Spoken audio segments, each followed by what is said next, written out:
and welcome to Senior Happenings. We're so glad that you joined us, and we're going to be discussing some of our community resources that we have available to us in Northwest Arkansas. We're very fortunate in our area. We have a lot of resources, and sometimes getting that information out is the issue that we face. So right to my first guest, who's been here before. We're going to deal with Mr. Jeff Hatley with Ozark Regional Transit. Hi, Jeff. Hi. How are you? I'm very good. Good. So please, you are very excited about Ozark Regional Transit, and every event that I go to, you are always so informative on what we have happening in our area. So please, tell us the good news. Okay. Well, there's always a lot of things going on with very dynamic growth that we're experiencing, obviously in Northwest Arkansas, but the bus company is trying to catch up with that growth. And every year, as autumn comes along, we start having the budget discussions with all the cities and counties. And so what's come out of the budget season this year is more of the same. And that's not necessarily because they love Ozark Regional Transit, but we're getting 35 people a day in Northwest Arkansas. And when you start calculating that, that's in the tens of thousands of people in Northwest Arkansas every single year. That's a net increase every single day. Did you give us yesterday we were at an event, yeah, and I think you said with those 35 people a day, we get another Centerton. Siloam Springs. Siloam Springs. And that's just my own statistics, okay. but it's almost a new Siloam Springs every single year in Northwest Arkansas. Almost, not quite. Right. Because Siloam Springs is obviously growing as well, as all the cities Absolutely. are. Yeah, but it's almost a new small city in Northwest Arkansas every single year. Yes. For those people who don't know, Ozark Regional Transit had a major event a few years ago, yes, that you were able to recover from, and just Phoenix Rising. We've yes, had that discussion. Literally. Could you just tell our audience about that? That's actually benefited us since nobody got hurt. But yeah, we had a major fire back in 2017, January 2017, and basically what had happened was these were first and second generation clean burning diesel engine buses, so they were older. And so the way the first and second generation worked was that it would collect diesel particulates in the exhaust system all throughout the day, and then at night the maintenance crew would, I don't know if they plugged up something, flipped a switch, I don't know, somehow or another it was like a self-cleaning oven, and it burned out all these diesel particulates in a way that did not release them out into the atmosphere, so therefore clean burning. That particular night, they were going through that process. The winds were, I think, 40-mile-an-hour winds with 60-mile-an-hour gusts, and it was blowing straight towards the opening of the tailpipe. So it was blowing straight up in there. So the bus that apparatus or whatever it was, cleaning out the diesel particulates, it wasn't allowed to breathe, and so it just got hotter and hotter and hotter. And engineers from General Motors actually determined that it either got hot enough at the tip of the exhaust system or the tailpipe to ignite the rubber coating on the back bumper, or it got hot right there at that catalytic converter that was burning all that stuff, which was only 3 or 4 inches below the plywood floor of the bus. One of those two places got hot enough to ignite, and because of the wind, when it ignited, it just blew it from bus to bus to bus to bus, and they were all parked underneath a bus canopy, and so we lost 85% of our fixed route fleet, or the bigger buses. The smaller vans was fine. But it's actually turned out to be a blessing. It really has, because we're a small transit system in a very small area as compared to Chicago and Dallas and places like that. And so when we needed, say, 2 buses, we need to rotate out the oldest 2 buses and add 2 more in. You go to a bus manufacturer and you say, hey, we need 2 buses. They're like, yeah, that's not really worth our time to build and put on a work order for 2 buses. So we would have to go to Springfield, Missouri, or Oklahoma City, or Little Rock, or someplace like that, and say, what do you got going? We'd like to piggyback on whatever you've spec'd out. And so we literally had all kinds of different designs for the passenger seats inside. We had different colors even. Our colors are royal blue, but we had some green ones, some black ones, lots of royal blue, but we had no standard bus. I remember that. Yeah. And so with this fire, it got rid of a lot of older buses. Now, obviously, they still had some use in them, so we did have a loss. But we were able to replace those with a special grant from the Federal Transit Administration through the help of Congressman Womack and some others to help get new buses. And so we were able to say, hey, we need 8 buses. We need 8 buses of this type, and we also had some insurance proceeds on the depreciated value. And so we were able to get some with the insurance proceeds, and then we were able to get some others from the special grant. And so now we basically got 2 different models for the most part. And they're all, you see them now. I get people all the time now say, oh, I see your buses everywhere. Mm-hmm. We don't have any more buses now, really, than we had in 2017. But they look like buses. They've got the great big windshield, the flat nose, look like a loaf of bread. And they just look like buses. They don't look like church buses. So people are noticing them more. And we've got the same type of logo. It's all more standard. And people realize now, for the most part, that we've got a bus system in Northwest Arkansas. And I do see those buses, but then I also see different kinds of transport from you guys, too. There's smaller vehicles. Yes. Where do the larger buses run, and where do those smaller vehicles go? Okay, so we have several different models. The higher trafficked areas, like College Avenue and Fayetteville, they typically get the big buses. And also, Fayetteville doesn't allow billboards. I don't know if you know this, but we're able to sell the sides of our bus with the wraps. And so you'll see a lot of Cane's Chicken and lots of PSA type of things, pick up, don't pollute, that type of thing.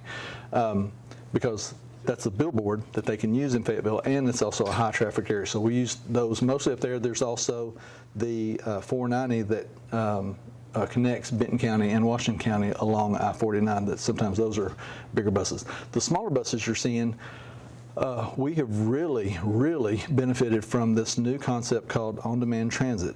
And it's similar to Uber or Lyft in that if you're within a service area, you can download an app, schedule a pickup, and we'll go straight to wherever you're at in that service area and take you wherever else within that service area. There's ways of getting to other service areas, and I'll get into that a little bit if we've got time. I call them like demilitarized zones or embassies or something. So like Rogers and Bentonville border each other. And so there's a location, the Come and Go, right there on Moberly. Okay. I can't remember the name of that street in Bentonville, but it turns into Olive Street in Rogers. So that place is kind of a demilitarized zone, embassy type thing. Northwest Arkansas Community College is also another one. So the way it stands now, for the longest time, we couldn't get you to Crystal Bridges. People would say, can you go to Crystal Bridges? We didn't. We do now, but if you live in Rogers or some other place, you're going to have to transfer to a Bentonville on-demand transit to get you to Crystal Bridges. We can get you there. It's just kind of a hassle. So there's no reason to put a great big bus to go schedule one ride. So those are the smaller. We typically use Ford Transit vans, which you see a lot of Amazon deliveries, plumbers and different things use Ford Transit or something like that, a Dodge ProMaster. And the reason being is because those are big enough to also able to install bicycle racks. So we're wanting to accommodate everybody, as many people as we can. All of our vehicles are required to be wheelchair accessible. So in order to have the wheelchair ramp or lift and the bicycle rack, you have to have a little bit bigger van. We also have the minivans that you'll see around, and they don't really have so much the logo other than just the name. And those are primarily our ADA or Americans with Disabilities Act complimentary service. When you provide a fixed route service, the big loaf of bread looking buses, or sometimes church bus looking things, when you have that, you have to provide an ADA equivalent. As part of the Americans with Disabilities Act. Since we take federal funds, we're required to do that. Okay. So ADA, you have to have paperwork on file with us, signed off by your doctor, but we'll help you get all that stuff going. I myself, actually, I had knee surgery back in 2020. I got a temporary disability, so I was able to use the service. And it's great. It doesn't have to be used for medical purposes, but it's great for that. If you've got an appointment next week at 9 o'clock, you can schedule that a week in advance, and we'll get you there and schedule the pickup for that. And do you suggest people use the app for that, or can they call in if they're not? For the ADA, that's a call-in thing. Good. We have a whole ADA coordinator and our scheduling services that will do that. The app is strictly for on-demand transit. Okay. So it works just like Uber and Lyft. You schedule it yourself, and the software tells you if there's something available or there's not. If they can't get to you within 30 minutes, they say a seat's not available. Okay. So it will be available, just keep trying. And we say basically every 3 minutes it resets, so just try every 3 minutes. So if I was at the office in Bentonville and I needed to get somewhere, I could go through the app and do on demand, and if there was space available, I could get to my destination. Depends on where you want to go. Okay. If you want to go within that same service area, an on-demand transit app would be able to get you within that same service area. If you're wanting to go to University of Arkansas or Dixon Street or someplace like that from Bentonville, you're going to have to do a couple transfers. Sure. Call us. Our main number is 756-5901, and we can walk you through the process. It's a little bit more trouble than driving your car, obviously, and the reason being is because cities don't like collecting taxes and then using those taxes to benefit another city. I mean, it's just, so it silos the funding. But there's an exception to that I want to talk about. Okay, let's You want to dive into that? dive into it. Okay, so as of this year, even though regional is in our name, we have not had a regional route. And you said that you were used to what I'm describing as a regional route back in your home country. Yes. So as of this year, starting April 1st, we're hoping to have it in place by that time. We're going to combine a fixed route that exists in Rogers now with a new fixed route that would be in Bentonville, and it's going to be one continuous route. So it will go as far west as the Bentonville Community Center, way out there on I Street, zigzag through town all the way to NWAC, then zigzag down the, well, not really zigzag down the interstate, but down to Pinnacle Hills, and then zigzag back through Rogers, hitting some key points, all the way to downtown Rogers. Now, that's going to take 2 or 3 hours, right? Yeah. We're going to put 6 buses on that one route. So it's going to be a headway every 30 minutes. And a headway, imagine if you walk up to a bus stop and the bus just went by, you see taillights. In 30 minutes, there'll be another bus along. That's a headway. So with 6 buses, we'll be able to maintain a 30-minute headway. That's great. Yeah. That's going to be the first regional route in our system. And April 1st is? April 1st is when we're trying to implement it. Okay. Yeah. And is that route visually out there on a website somewhere so people can look at it now? No. Or no? Okay. Right now, what we're doing, we are testing it, making sure, driving it in all kinds of different traffic patterns to make sure that when we say it's going to be at this location at 8:35 or 35 minutes after the hour, that's where it's going to be, no matter what. Also, our IT guy is just buried in his work right now. Sure. He's going back with Google Maps, and it's called a GTFS file to Google that he has to turn over to them. And then never have we ever turned it over to them and they said, yeah, everything's great. It's always a volley back and forth until we get it locked down to exactly what they need to incorporate it into Google Maps, which can be used to determine your trip all the way through using all the different systems through Northwest Arkansas. How does all this get funded, and how much does this cost to the client, the passenger? Okay. Excellent questions. I'm glad you touched on that. So we get federal and state subsidies, but it's required a local match in order to get the actual services. So state funds some, federal funds some, actually quite a bit. And then the local cities have to say, okay, we want X. We have 2 buses, we want 3. Okay. Okay, so they have to provide a local match to those federal and state subsidies in order to increase their services. So that's what's happened. And typically a fixed route is about, I want to say $150,000 a year. It's expensive. Wow. But you got to understand, it's keeping the lights on, it's maintenance of those vehicles, it's purchase of those vehicles, it's operating, a driver and all the training that they have to go through, all of that. So, it's kind of I don't want to say a deterrent, but it is difficult for a smaller community to be able to pay that much in order to get that started. Now, your other question was was about how much does it cost? How much does it cost? Okay. So as of this year, we are going to start charging a fare again for that on-demand transit service. So Uber, Lyft type service that comes directly to your home or business or wherever you happen to be, Walmart, wherever, and takes you wherever. It's got a convenience attached to it.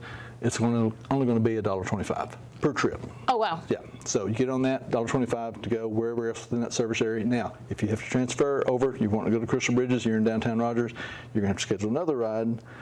It's another $1.25. It's still not that expensive, but it's going to cost you. That's amazing. Now, the fixed route system, like we're increasing now, is going to continue to be zero fare. So that's one purpose, is to kind of drive people to use the fixed route. So the fixed route is always going to be our bread and butter. 30, 35 people riding in a bus at one time, that's always going to be our bread and butter. Yeah. This on-demand transit is very convenient, and it will help feed the fixed routes, but that's not really our bread and butter. We're just now delving into that, and it's been great. Well, Jeff, we got so much information, and I'm out of time for this segment, so you'll have to come back. Okay. And keep us updated. That's such exciting news. Yes. I love public transportation. I'm a big proponent for that. So thank you to Jeff for coming in, and we're going to have him back because there's going to be so many questions. Thank you so much, Jeff. Absolutely. We'll be back in just a few minutes.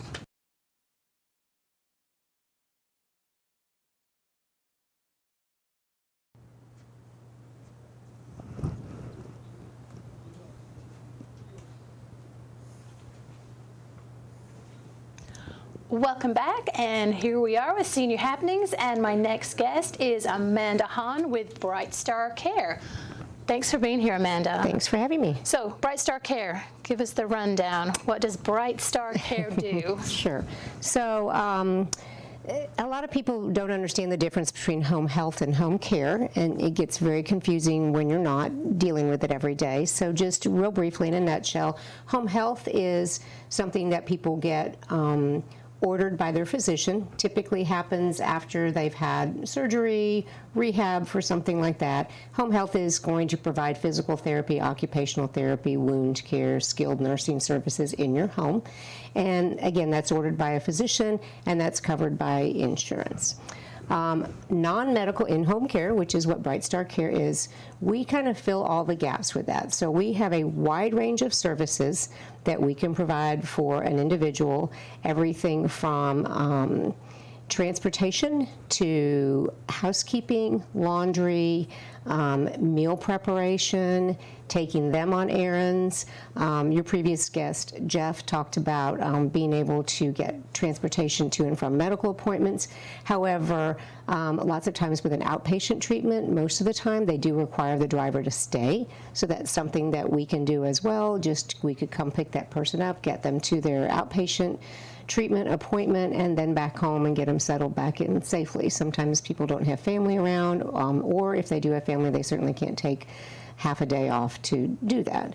So we can also do, again, like I mentioned, housekeeping, laundry, all the way up to full personal care. So if somebody does need some help with bathing, dressing, toileting, even if it's just for a short time because they are recovering from an injury or surgery until they get back to full mobility, that's something that we can do. A couple of the major differences with home health and in-home care is that home health is they're going to tell you what days they come, and then they're going to figure out when it's done. With home care, it is up to our clients to let us know how often they want us. They can start us when they want, they stop us whenever they want. So they determine the hours, days, and everything like that. So they're much more in control of getting that help in their home or someone to help them get to errands and appointments and things like that. And you're so right about family sometimes not being close and also still working, Right, and yeah. not being able to take time off to do things. So we talk about senior happenings here, but your clients, do you service clients of all ages? We do, actually. We're in Washington and Benton County. We do all ages. There's no age minimum. So again, we even do childcare. That's not really our primary focus, but we sometimes will do that for whatever reason. All of our caregivers are pre-employment drug screened, background checked, bonded, and insured. Nice. So oftentimes, even with the child care, they just prefer that, you know, for maybe an overnight stay or something like that they may need when, again, they don't have family close by. And that's good that you said that, because I think general public thinks everybody's screened, and some companies are different. They're right. That's a question you need to ask. Correct. There's a lot of questions when it comes time to choose somebody that's going to be in your home or in your loved one's home. You know, you want to make sure that it's a good choice and a good fit, and that you're confident that they are taking the best care of the person that you're employing them to do. Because that's, again, kind of the difference is our clients are our employers of our caregivers. They are having them come in their home, and they're trusting them to take care of themselves or loved ones. So yeah, I mean, we're proud of. We've been around since 2009. We are accredited by the Joint Commission, which is a additional accreditation, not required by the state, but it's something that we felt was important. So that's another third-party company that has oversight on us. Absolutely. Now, yesterday we were talking about veterans. We were at a networking meeting, and you gave me some information that I didn't know about Brightstar Care and veterans. Yeah, we were recently approved as a vendor for the VA, and what that means is for veterans or surviving spouses of veterans, if they qualify for in-home care, that is something that is covered by the VA in certain circumstances, you know, so that you do have to go through the VA to get that benefit. But again, that is something, if they determine that veteran could use some additional help in the home, housekeeping, meal prep is like a big one, particularly, that we can go grocery shopping and prepare meals and make sure they're getting, you know, a good nutritional diet. So we recently got that approval to do that. And then I always like to let people know, because there's also an addition to a VA pension called the Aid in Attendance benefit, which a lot of veterans and their families don't know about. It's very simple to apply for, and that is given directly to the veteran. It's an addition to their pension, and it comes directly to them, but it is given when they do require some additional help at home. So we're always trying to help anybody figure out, you know, financially how they can afford the care that they need. Again, that's a big difference with us in home health care, is home health is going to be covered under their medical insurance, while we are private pay, or we take long-term care insurance, or the VA homebound benefit. But there are just other things that can help. So with the homebound benefit, if a veteran comes to you and they are, because we find that sometimes our veterans do not know what services are available to them. We know there's an information stopgap somewhere. Yes. Will you help them identify that they probably can qualify for that, and who they should talk to? Do you facilitate that? Happy to always talk with them, point them towards the people that they need to contact to get that started, to see if they qualify for the homebound or the aid and attendance as well. You know, I've worked with that aid and attendance benefit for years with customers when I was in the assisted living industry, and so it's a great benefit. It's just like anything else. It can take a bit of navigating to do, but I'm always happy to just point them in that direction and help them try and get the resources that they need. And another important thing that you said that I think gets lost sometimes, it is spouses of veterans. We have met many a spouse who did not know that there were things out for them. You know, surviving spouse, widows, yes, absolutely. They not divorced, though. We want to clarify that. Yeah, it gets a little dicey with that. It's a little tricky there. Yeah. So you can't, if you're divorced, I'm sorry. Yeah. But anyway, so great benefit out there. And then we also want to talk about benefits and also resources for the blind. Yeah, I recently learned, so again, I just try and let people know what is available out there and what can help them. So I recently learned there are some resources available through the Division of Services for the Blind for the visually impaired. These are not age specific and they are not income specific. Just overall, they can help anybody with things, again, from transportation, in-home care. They would pay for our services. If they have the older a program for the blind.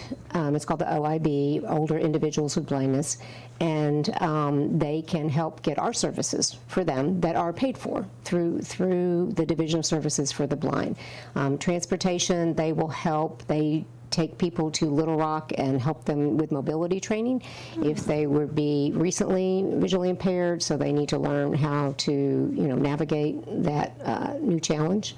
So that's another great resource out there to help people, and hopefully be able to get those services when maybe they wouldn't be able to afford them financially. They also will even pay even if the person has insurance, they will pay the deductible. So there's all kinds of options. I encourage anybody to reach out to the Division of Services for the Blind if they think that might be something that they or a family member could benefit from. And would their physician assist with that? I am not 100% sure Okay. of that. I'm not. I mean, I do know they have to qualify medically. So there is a certain. I don't remember what it is, but how visually impaired they have to be. I mean, they don't have to be 100% blind, but there is a certain number. That's great information, and great information for our veterans, folks who are dealing with blindness. Right. So Amanda, tell us, because you're going to be our resource for this, tell us a good phone number that people can get in touch with you if they have questions. Sure, they're welcome to call our office. It's 479-443-0600. We have one of our employees that answers the phone 24 hours a day, 7 days a week. So while family members may be busy with work during the day and they don't have time until the evening to start thinking about the care that they need to get for their loved one, they're welcome to give us a call. They're going to get one of our employees that's happy to talk with them and explain the services. One thing I didn't mention with services for people to think about is giving caregivers a break. So when there are family members, spouses, or adult children that are caring for someone in their home, as you well know, we see caregiver burnout, and the caregivers are more likely sometimes to fall ill than the person they're taking care of because they neglect their health. So we can come in and do a short break for them once a week, once a month, let them go out, have lunch with friends, take a break, enjoy the sunshine. Bella Vista is beautiful. Take a walk around and just enjoy the outside. So we can come in, and that's very, very beneficial for the caregiver's mental health, and then in turn, then they're a better caregiver to whoever. Get yourself some respite care. Yes. Absolutely. It's a really good point. Thank you for that. Amanda, the time is gone. This has been jam-packed with information. Thank you for joining us. You're welcome. Thanks for having me. Oh, you're so welcome. And thank you for joining us for our program today. And we will see you next month with Senior Happenings. Thank you.